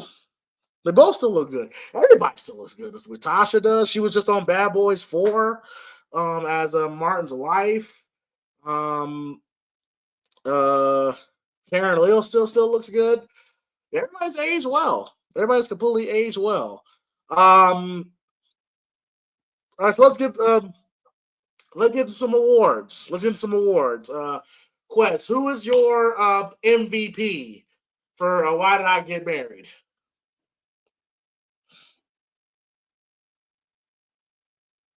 Yeah, step away. Okay. Well, my MVP for me, MVP. And there ain't no MVP, man. Like I really don't like. Well, actually, no. I lied. MVP for me. I'll have to give it to Sheriff Troy. Sheriff Troy. Like I said, he was the only likable character. He sees the day. He saw that. Oh shit! This man just divorced. This fine ass thick girl. Right in front of me. I gotta make sure she stays here. I gotta make sure she stays up here on this mountain. And he got the yams. He got the yams, and he rebuilt Sheila. He rebuilt her. He saved her. Restored her confidence. Yes, he did. Like he did. He rebuilt her, restored confidence in her that she didn't know she even had, and yeah, and yeah, Sheriff Troy's the MVP for me. What about you, Quez? I still maintain and say yes, Sheriff Troy. Yeah, I consider him runner-up MVP for what he was able to do and stuff like that. And yes, he was like the only not only like mainstay likable character. What he was able to do, he generally was just like a good-natured dude. Now, Angela, my MVP. Granted, she ain't shit either, but she was the most honest out of like the whole crew. And she genuinely cared about Sheila's feelings and called everything out on Front Street when literally nobody else did. Nobody, not even her friends, because they was all talking about it before she was there. It was like, should we tell her? And then Diane and Patricia were both was like, no, I mean, it's just a lot going on, or I don't know if it's really like that. And then Angela seen that coming a mile away. So she was going to it. And sure enough, she blew the roof off the building, off the cabin when they had that dinner scene and they seen what was going on. Everybody's truth got exposed. And it needed to happen. Had that scene not get set off like that from Angela, none of this would have happened. And everybody still be walking on eggshells and in bad situations in their marriage. So, and plus she was just entertaining throughout. She could cut down. She can't cut down on the drinking. She was a little out of pocket with the drinking. But other than that, that's what makes Angela my MVP. Oh, I didn't really find her drinking believable because she wasn't slurring or nothing. Like she was just drunk. Angela, regular Angela seemed like the same person.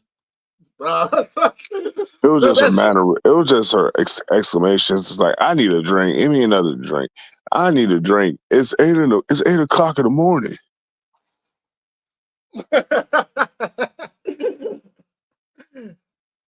Yeah, and also too, and like you said, in that part in the dinner scene, well, she was like, "Oh, you got VD? Oh, you didn't get it from Keisha, you got it from Walter." Just the satisfaction on her face after she said "boom" is like Tasha Smith was fantastic. What was fantastic, and like he was cheating, so she cheated back. Now, granted, I don't agree with it, especially the matter like how you try to really play him like that in front of his boys, like you trying to be like, bro, you gay. And then when we went to go choke her, and again, once again with Chris Rock, I don't agree with it, but I understand. If my wife gives me VD, no willingly, once again, that I'd be like, I'm leaving your evil ass. LVP.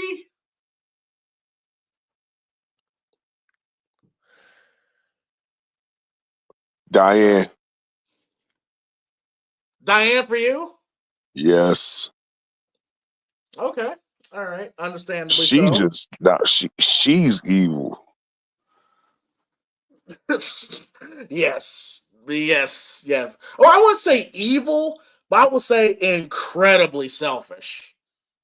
Dude, like I'm trying to make sure like I want to get another kid with my wife. And she did not tell me she got her tubes tied and she didn't want no kids and she just wanted to keep it a secret. That is insane.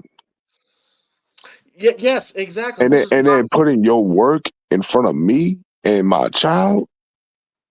Talk about I just made partner. You know I wanted this. You know this was gonna be me. I didn't even want our daughter, but I said yes. It's just one and one only. So yes, that was selfish, but there's also components of evil because she didn't care about what Terry thought.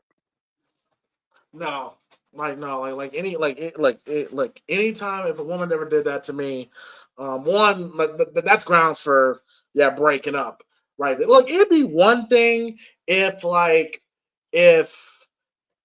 they kept trying to have kids, but the wife was just unable to produce kids, because that happens. Okay, then at that point, it still is what it is. You still love your wife, and we're going. That's just the cards you've been dealt. But to tie your tools behind your husband's back, like, bro, that's you're right. That is evil. That shit is evil, bro. And ain't no way in hell. And ain't no way in hell with a goddamn sheet of paper of all the policy does. We'll fix that. We'll fix. There's no way. There's absolutely no way that would just fix that. Now, this may sound crazy, Quez, but I was thinking about giving it to Patricia. I was thinking about it just because it's Yeah, just but then you so. realize you realized it was Janet. Yeah, that. But as ridiculous as it was, Quez, she was able to come up with a solution to get the couples back. As ridiculous as it was, she was able to come up with it. For me, LVP, I have to go with Sheila. How's she the LVP and then she had the biggest comeback? She got saved, bro. She didn't deserve that nigga, bro. Doesn't matter. Like, even with the right coaches, she still had to play the game. No, bro. No, because she was a And then housewife. that comeback in the bathroom. Yeah, okay, that's fine. But bro, look, once again, Patricia was a psychologist. Diane was a lawyer. Angela had what did Sheila do? She was a housewife. She had $87 to her name, dog. Because her husband stole all the rest of the money out of her accounts. On top of all that, this actually makes sense context for the story because 4 couples and not one of them was a housewife. Because legitimately, there is a woman that just prefers to stay home and be a housewife, or the husband says, "You ain't got to worry about that. I got you. I got enough money to take care of both of us and the kids." And showing up, that's what that situation was. So I'm not going to call her LVP because she was a housewife, because those are a real thing. And the movie incorporated that, and I appreciated it. She got saved, bro. That's all I'm gonna say. That's my LVP. And you could be saying that because I could be saying it because I don't want to give it to Janet, but damn it, that's my pick. Man,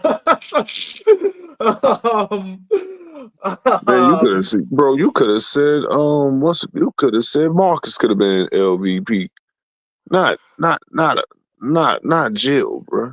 Because but at least Marcus was able to finally grow a backbone at the end, at least. So I couldn't give him an LVP. You know, he was a buster, but at least he grew a backbone. I told you, because this movie pisses me off, bro. It pisses me off. Okay, and this one I've actually been thinking about here, legit been thinking about. If you were to cast this movie, Quez, for the guys, who would be who? Okay, so first and foremost, I'm Sheriff Troy. You selfish. All right.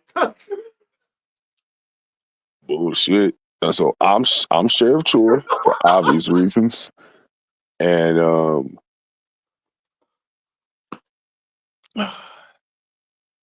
I would say Mark. You know what? Mark is Mike. Oh shit. MG is Marcus. Marcus. Arlo is Gavin. Okay.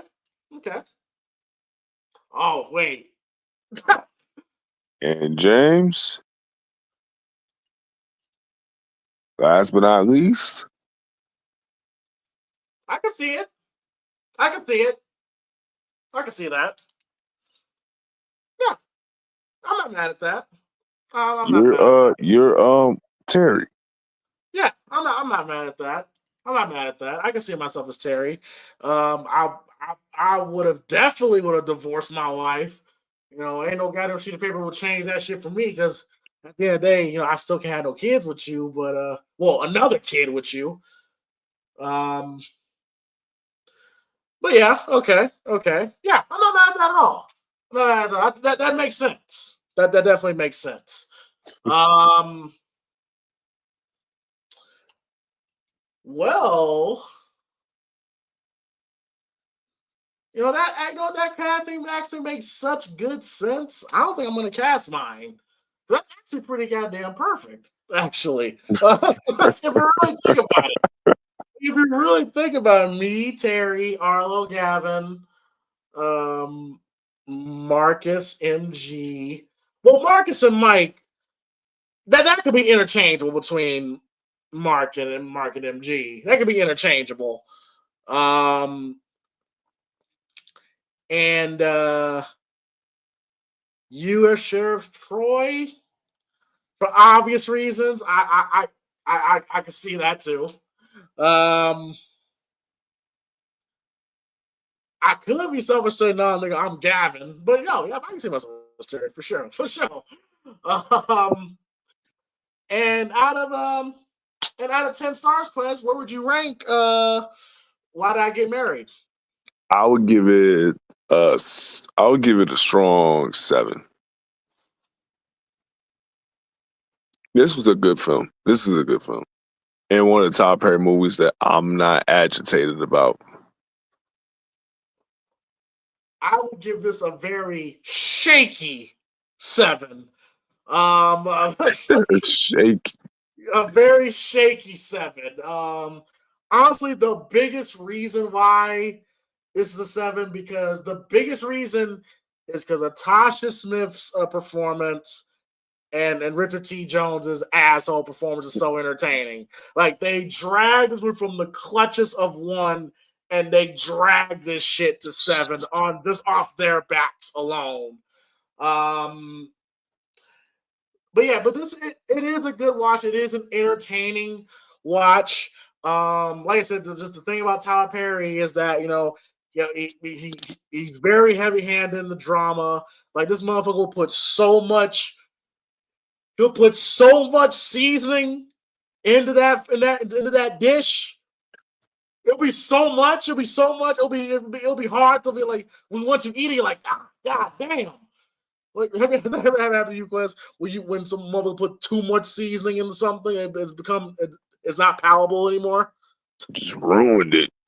You just ruined it, So that's always kind of been Tyler Perry's problem. But at the same time, that's kind of his magic. Like you could say, Tyler Perry is the king of black telenovelas. Because every time, especially back then when Tyler Perry movies dropped in the movie theater. It'll have like I think this movie's budget was I want to say 13 million. The budget was 15 million in the box office, $56 million. People come and watch his movies, especially the black audience, particularly black women. Really women in general, but really black women will come in droves for Tyler Perry films. That's always been his biggest fan base. All the way back to them plays. Yeah, back to the plays. Yes, back to the plays. Absolutely.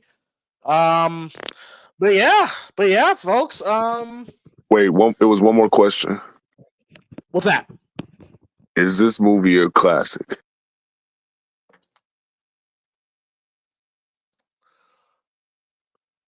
That's a good question.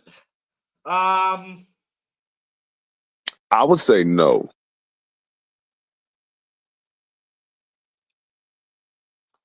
I would have to say no too. Now, it's a classic in the Tyler Perry universe. Yes. As far as black movies, I'll have to say no. Because there's a lot of movies I will put over that a lot of black people will put over this. You got like The Woods, you got The Best Man, you got, there's a lot of movies that are just like two could play that game. Movies that are like got the same subject matter, but just done just a little bit better. But in the Tyler Perry universe, I would say this ain't even Tyler Perry's biggest classic movie.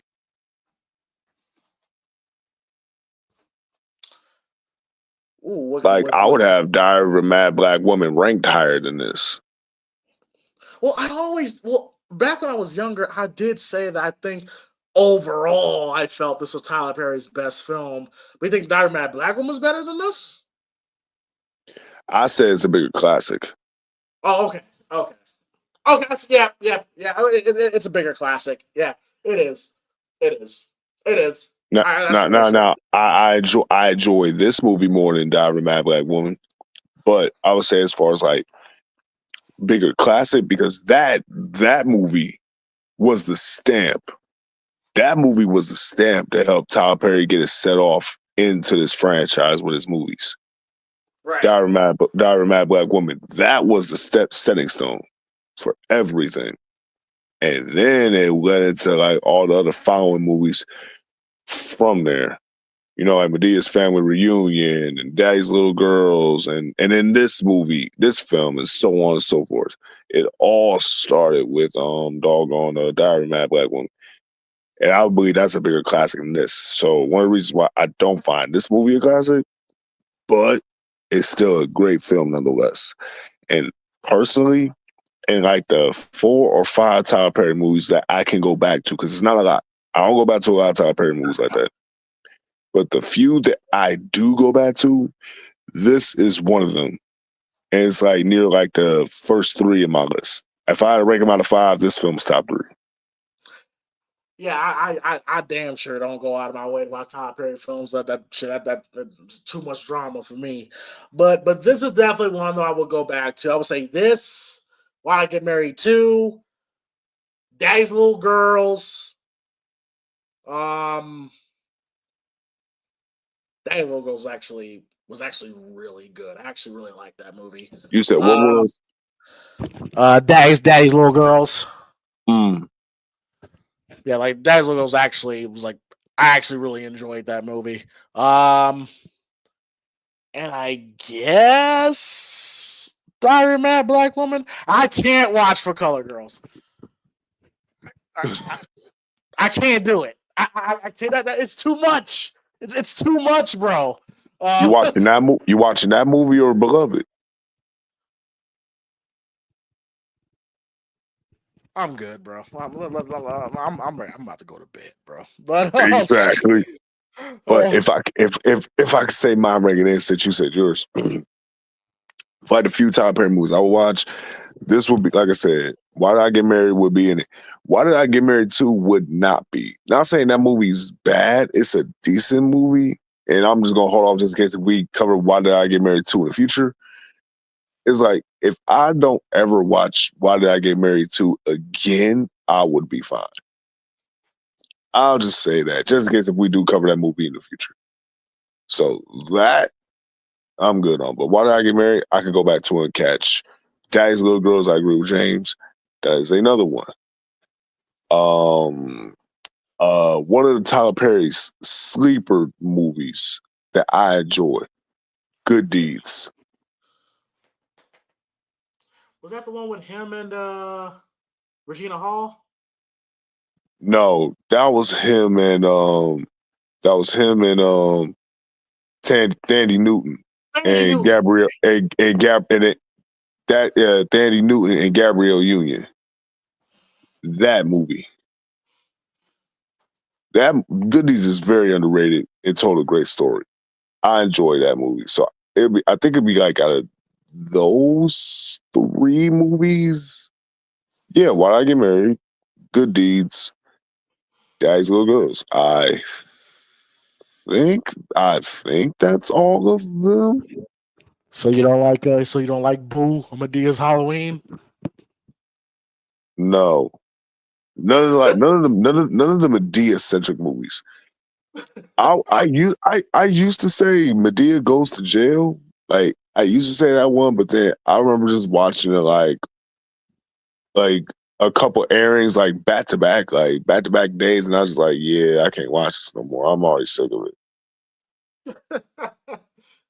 So I thought there was one more. I thought there was one more that I could have added, but I just can't think of it. And it's not Big Happy Family, so don't say that one. Oh shit! Okay. So yeah, I can't think of the other one, but it's like those 3. Oh, that would be Family Reunion. Nope, not that one. Nope. I remembered it because I had to think of like outside like centric Tyler Perry films because this was a Tyler Perry film, but no, it was damn it, I just had the name of it. The Family That Prays. I'm about to say Alex Cross. Nigga, no. The Family That Prays. That one. That might be number one. Honestly. The Family That Prays. You know, with Kathy Bates, Alfred Woodard, Taraji, Sanaa Lathan. Yep. That movie's really good.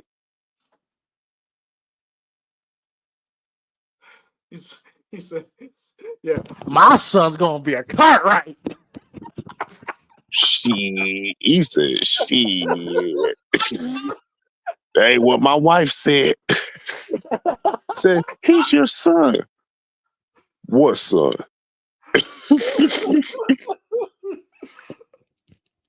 Oh yes, a family that prays was what was definitely good. For sure. Tom Perry has his moments. He definitely has his moments. And then he makes movies like Temptation. You like, bro, what the fuck are you doing? Oh yeah. Oh, Tom Perry recently. Yeah, this nigga's lost. I don't know what happened, but this man lost his damn mind. This man is literally writing anything and ever. Literally, but people are complaining that that Tyler Perry needs to let other people write for him, bro. Like you remember that those people was complaining like, you should let other people write your stuff. Yeah, and then he came out in an interview in a press release and he just said no. Well, shit. Okay. Said no. But all in all, even though it has ridiculous, temptation, acrimony, all the movies have been, this nigga's has been on some different type of shit lately. I still respect the Tyler Perry story, how he got there, and definitely this is definitely one of his better films.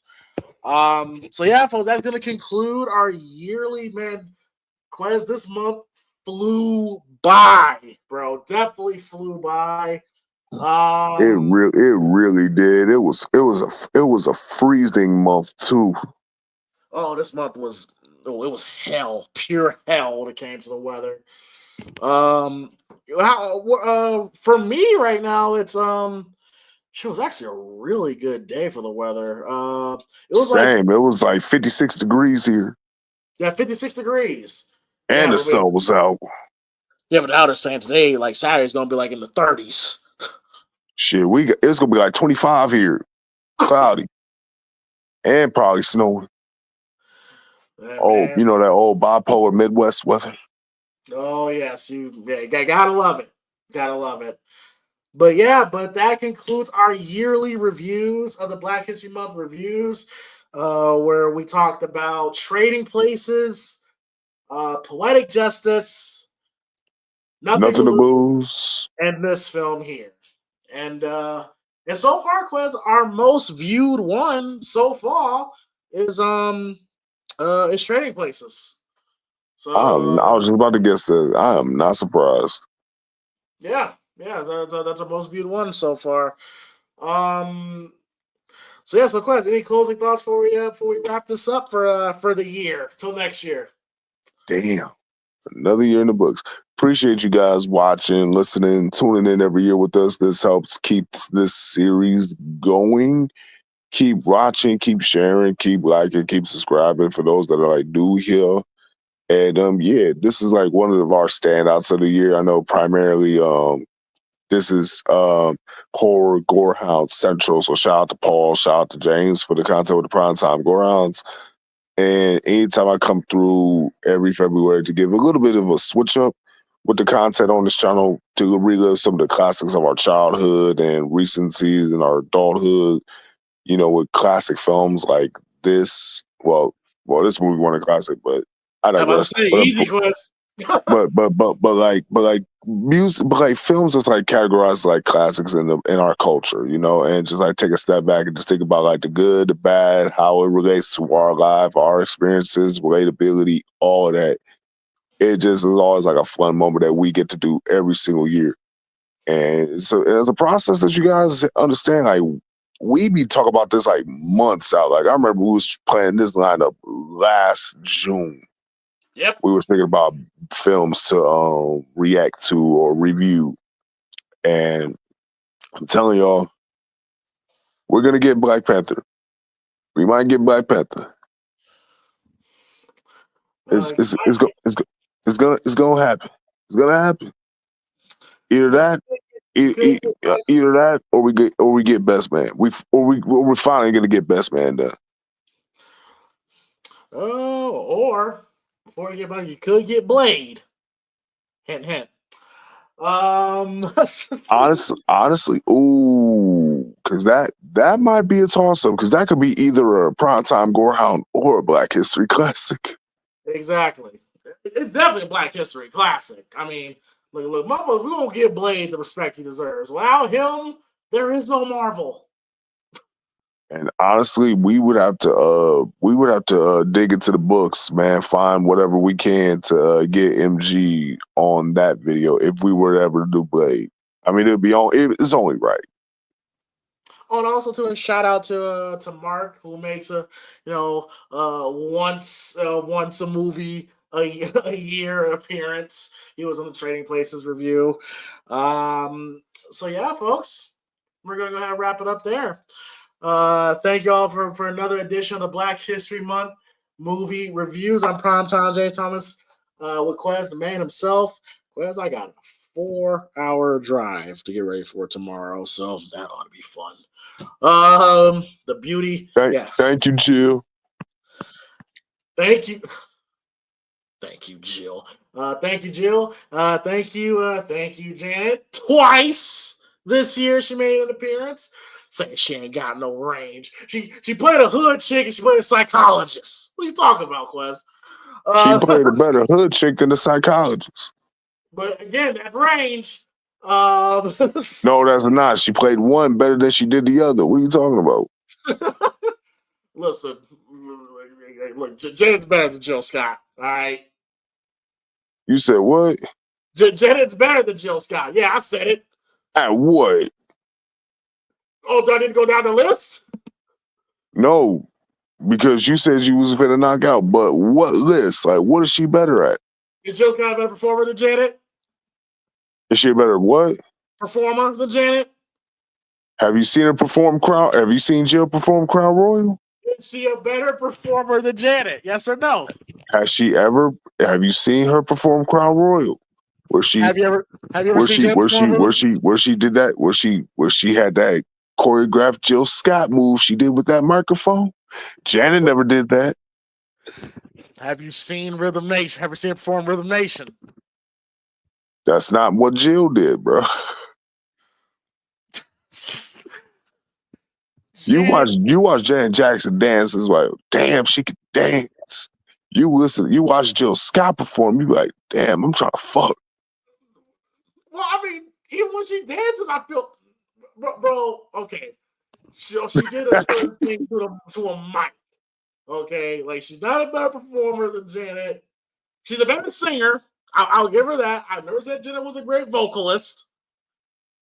But because no, you ain't start with that. You just talk about she a better dancer, she a better performer. You ain't mentioned vocals. Well, I'm not. I love her, but I'm not dumb. Like I know she's not a singer. She's a performer. There's a difference. Like you go back and listen to the Pleasure Principle. It's one tone. Yeah, you're right. It is one tone. You absolutely agree. But there were times where Janet does deliver vocally, actually. Come Back to Me. She delivers. Bro, we ain't doing this, bro. We ain't doing this. But yeah, Janet's better than Jill. I like but let's just be honest here. I had to throw that in there because again, Jill from Quez, Janet from me. So I had to throw that in there. So yeah, folks, we'll see y'all next year for Black History Month movie reviews. I'm Primetime Desert with Quez, the man himself, and stay blessed. And we'll see y'all next year. Peace. Stay healthy. Take care of yourselves.